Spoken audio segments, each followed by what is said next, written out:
What's going on, everybody? D. Allen Rex coming to you live with another video. I got another one for y'all, and I want to talk about Adrien Broner, one of the, you know, just the overall great talent. You know, great talent, someone who could be, extremely special in the sport. You know, he had so much just potential to be like one of the elite level boxers. But I do think as of, late he has came up short in that regard because he is, just because his lack of focus, and he wears his emotions on his sleeve.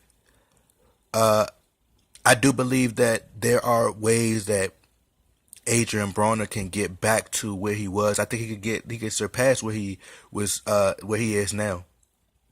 And I just think it'll take time and focus. But first I'm gonna get to how he got here. First, people were comparing him to Floyd Mayweather and saying he was the next Floyd, and even I was going along with it, and I believed it, because he has the talent, he has the ability to reach those levels. His footwork isn't as great as Floyd, and he's a little more flat-footed than Floyd was, I should say. But other than that, he has the ability to be that if he put in the time and the work. You could tell the only person that he studied was Floyd, but Floyd was more so studying all the fighters that came before him. Sugar Ray Robinson, Sugar Ray Leonard, Roberto Duran, Sugar Ray Robinson, and, the list goes on. Pernell Whitaker is another one that you could tell Floyd really studied. And he just took all the styles and just put it all into his style of boxing. And that's what made Floyd one of the greatest, if not the greatest boxer of all time. Adrien Broner was able to take the business approach from Floyd Mayweather and master the art of, selling himself and marketing himself. When people talk about the things that Adrien Broner does is like, when he do it, he does it for attention the same way Floyd did it. But the difference is, like Floyd Mayweather said, is you have to know when to be able to turn it on and when to turn it off. We seen Floyd act ignorant, but when Floyd did it, you notice it was always around the time when it was time to box. It was always around the time when the fight was getting ready to come up. Floyd didn't just randomly get into nothing because it was just random. It was because the fight was like 3 months away. Like they said before social media, if you study Floyd, then, Adrien Broner must then study Floyd as much as he did in the past, because as you've seen in the past, Floyd was more so like, I know when to turn it on and when to turn it off, pretty much. And if you've seen him in the past, like 3 months, it was always 3 or 4 months before the fight. It was never like just some random time in June and you don't fight until next year, or, just randomly. You get what I'm saying? He knew when to turn it on and when to turn it off. He knew when to be professional and when not to be. You get what I'm saying? And that's where Adrien Broner failed to, that's what he lacked at. I felt like, I still think he's one of the greatest. When he's always talking about Floyd, it's always, Floyd is, I'm the next Floyd and I'm this and I'm that, but he didn't master that side of it. And as far as like every time Floyd says something or do something or does something, it's like, I hate you and, I don't like you and you're supposed to be my brother and all that. He wears his emotion on his sleeve, and Floyd knows how to capitalize off of that because it's more so just business with Floyd. He know how to separate emotions from business to get your opponent riled up and get that person riled up. You get what I'm saying? So Adrien Broner has to learn when to say things and when not to, when to hold and when to fold. Another thing I felt like with Adrien Broner is the people he hang around. He's still hanging around the same people. He's still in Cincinnati. Like Floyd said, like when it's time to go, it's time to change your surroundings. I moved to LA to pursue my career in music and do what I want to do, and try to change lives for, the better. It's people that are dying to be in Adrien Broner position, like just dying to be in his position, and there are kids that really look up to him, and look at him as a like kind of role model in a sense, because a lot of these kids don't have their father in their lives.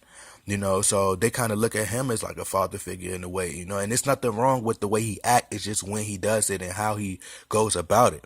It's nothing wrong with what he's doing. You have to be able to, you know, accept critique. It's like, people were telling me a lot of stuff and I didn't want to listen, but eventually, it came to a point where like you gotta listen. And Floyd seemed like a person that just he listens, like he don't think he know everything. That if that's the case, he wouldn't be where he's at, and having Al Heyman in his corner. Al Heyman be like, oh, you think you know it all? Then keep it moving. I'm pretty sure Adrien Broner listens to Al Heyman, but you could tell that he's still gonna be like, I'm gonna do what the fuck I want to do. I don't care. I'm still gonna hang with the same people, still do what I want to do, and still be getting shot in Cincinnati. That's not, where you want to be. You get to a point to where you don't want to where you want to be getting shot and be in the clubs at different times and like eating steaks and, drinking lean and all that stuff. Even if you might not be drinking it, just the fact that the perception. You know what I'm saying? And then you don't even have a fight coming up. It would be like, bro, you getting all this negative attention for no reason. Wait till fight time to do it. You get what I'm saying? So I think that he's a great talent, and he could be, bigger than where he was. But it's just like, he's not taking advantage of like the opportunities, and And then another thing I felt like is people just friends. He's friends with everybody. If you listen to him talk, that's my brother. That's my brother. That's this. Errol Spence, my brother. Danny Garcia, my brother. Keith Thurman, somebody. It's like everybody can't be your brother, bro. Like you gotta fight these guys. Like you see what I'm saying? You gotta put that to the side, and people too friendly. You got like that's what kind of messing up the competition. You gotta go and you gotta fight. You gotta get in there and you gotta beat that person ass, because we don't care. Like y'all not brothers in real life. We don't give a shit about that. The fans don't care about that. We want to see y'all get in there and duel it out, dog it out. Like get in there, go to war. Like I think Muhammad Ali was friends with Joe Frazier, I believe, if I'm not mistaken. They were really close friends, but they got in there and they fought. They gave the fans what they wanted to see. They had that edge. Zab Judah and Floyd Mayweather were friends. It happens, like I feel like, people too friendly, and like with Tank called him out. People like, oh, well, Tank wrong for trying to call him out, and why would Tank call him out? He brought him to Floyd, Floyd brought, so what? Like, what does that have to do with them getting in the ring? He not supposed to fight him because he brought him to him? Nah, they supposed to get in the ring and fight each other. Like, that's what I'm saying. People too emotional. Like, people have to get out of their emotions and fight. Like, it's been plenty of times I fought my brother and sister. Like we went at it. Like we put the gloves on. Like we have fought. Like, you see what I'm saying? So it's been plenty of times we all fought. We all got into it. We all been at it. We've been to war with each other. But at the end of the day, it's nothing nobody can do to touch my brother or touch my sister or do anything. You know what I'm saying? When we put the gloves on. We put the gloves on to settle our differences. You see what I'm saying? But at the same time, like, it is what it is, bro. Like, I go to war for them. But I'm just being honest, man. And I felt like, Adrien Broner can get to another level. I feel like he should fight. It's good that he's fighting Mikey Garcia. It's good that he's fighting Mikey Garcia. It's good that he's fighting, I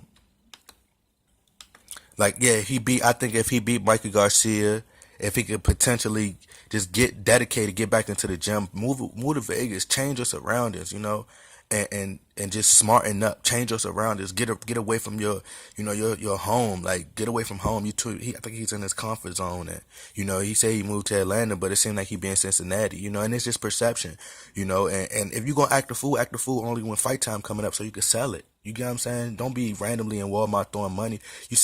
Go look at the time Floyd. It's probably still documented on TMZ when he was burning money. I guarantee you, it's probably like a couple months before the fight. You get what I'm saying? So the thing with AB is like, get dedicated, get into that gym and just zone in. Be away from your family, your friends. You got to do that and be away from them at times and just focus on boxing. If he could beat Mikey Garcia, then turn around and dominate Terrence Crawford, and then go beat like, let's say he go in there and just dominate Sean Porter again. people gonna look at you like, oh man, like now you coming up short in your biggest fights. You get what I'm saying? And I think he could get to that level where he was, or higher, like get higher, you know. So like I said, man, make sure y'all click that subscribe button. You know, hopefully we can see AB get back to where he was. Fan of Adrien Broner, man. Great fighter. I'm out.